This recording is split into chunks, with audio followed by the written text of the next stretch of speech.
What's going on, everybody? This is dkdynamite, and today we're going to be talking about unsolved Easter eggs here on Dead of the Night. Now, this isn't necessarily a top 3 or a top 5 as my Blood of the Dead unsolved Easter eggs video was, because some of these unsolved threads here on the map are pretty weird, a little confusing, and a bit hard to determine whether or not they are unsolved Easter eggs at all. So you guys will get what I mean in just a second. So starting off here with the music trailer that just released for this map, literally 2 months late, and in the trailer we get to see what appears to be a different type of jump scare here from a very specific painting, and I will show that painting on screen very specifically so you guys understand where I'm getting at with this unsolved egg. And as we look at the actual trailer itself, it seems like the ghost, which you can get from some of the Pack-a-Punch quests, actually goes through the painting, and as it goes through the painting, a jump scare, or the same woman comes out of the painting and jump scares you. But the problem with this is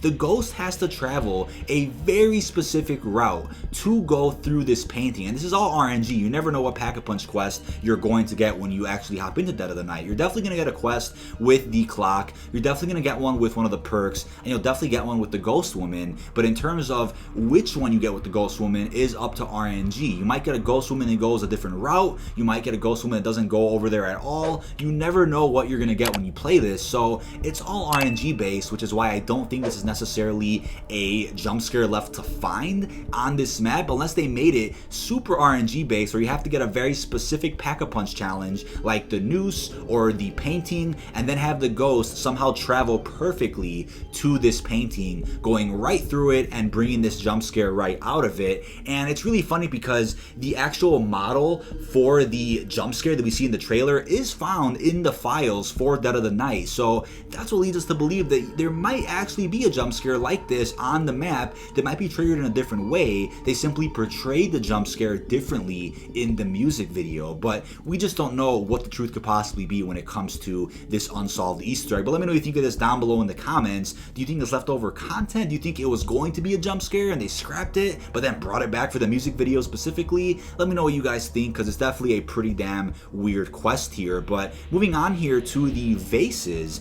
which a Glitching Queen also made a video about, because her team and her were able to break the vases using grenades, and it wasn't until a later patch, I believe that was in January or maybe even February, that allowed her and her team to use the Pack-a-Punch trebuchet to then destroy these vases as well. But for some fucking weird reason, you couldn't use the trebuchet to blow up these vases prior to that patch going live. So why are they adding different ways to break these vases? Do they mean something? Do you have to get them in a different order? We're not sure what these vases could mean, but the fact that there are quite a few of these vases here in this room could mean that you have to break them in a certain order. But how would you find the order of these vases? There are hundreds and hundreds of combinations because of how many vases there are. So if this is something, there has to be an indication somewhere here around the map as to what the order is and how you break these vases. Because if you think about it, with these secret rooms and secret bookshelves, you do get an indication of how to open the secret room and those secret bookshelves. You know, you of course have those 4 books with different seasons on them. If you activate them in a certain order, it'll open a bookshelf.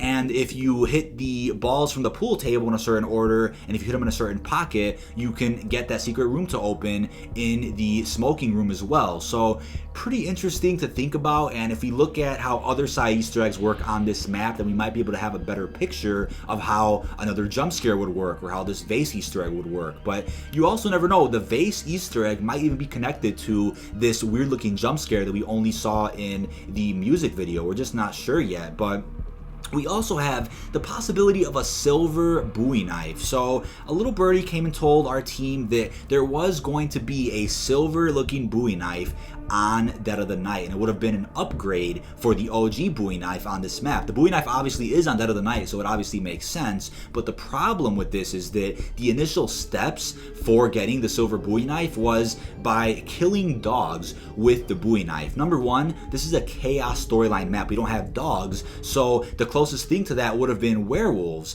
Now, in the music video, we do get a glimpse at a normal looking werewolf, not the mini boss werewolf that we have to face every now and then, but an actual werewolf which could have acted as a dog or a max ammo round here within Dead of the Night. So maybe that was originally the idea for it. You'd have to kill a certain amount of werewolves with the Bowie knife, and you then get the first part for the silver Bowie knife, but we're not sure how the other parts would have been acquired later. That makes sense because, as this little birdie also said, the silver Bowie knife would have went hand in hand with the steak knife, so you would have had to choose which melee weapon you wanted. The steak knife, of course, gives you extra damage when you go ahead and melee a vampire, and the silver Bowie knife would have allowed you to melee a werewolf mini boss even easier. So let me know what you think of that down below as well. A very interesting concept, but since it was going to go hand in hand with the steak knife, it leads me to believe that yes, there were two melee weapons planned for this map, and maybe later in development they said, you know what, we don't need two, let's just have the one steak knife and that'll be it, since there are a pretty decent amount of side quests already on this map.